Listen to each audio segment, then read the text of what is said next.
I'm going to teach you how to run an action multiple times with a repeater. A repeater is a simple way to tell your automation to perform the same action several times in a row. Great for load testing, creating sample records, or looping through a fixed number of attempts. I'll walk you through adding the repeater, choosing the repeat count, connecting your action, and running it, with tips to keep everything reliable. First, add a repeater to your workflow. Open the scenario or automation you're working in and drop the repeater right where the loop should begin.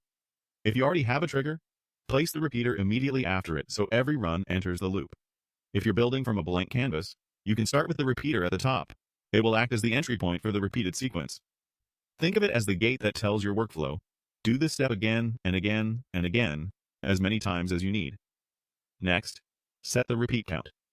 Open the repeater settings and enter the exact number of times you want the action to run. Use a small number while testing so you can verify behavior quickly. Many builders also let you supply a variable here. If so, you can map a value from earlier in the flow. Avoid zero or negative values, and be mindful of platform limits. Very large counts can hit quotas or rate limits. This is especially important if your repeated action consumes credits or triggers external APIs. Now connect your action module to the repeater's output. This is the task you want executed on each pass. Anything from creating a record to calling a webhook. If your repeater exposes an index or iteration value, map it into the actions fields to make each run unique, such as appending the index to a name. Also consider idempotency and error handling. Make sure repeating the action won't create unwanted duplicates, and watch for any throttling. If your tool supports retries within the action, keep them conservative so you don't multiply failures across iterations. Finally, run the workflow. Start a test run and watch the execution log or console.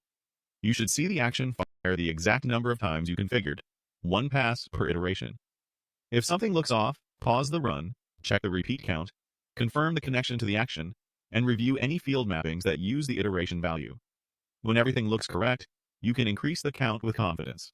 And that's it. By adding a repeater, setting a repeat count, connecting your action, and hitting run, you get multiple executions on demand, exactly as configured.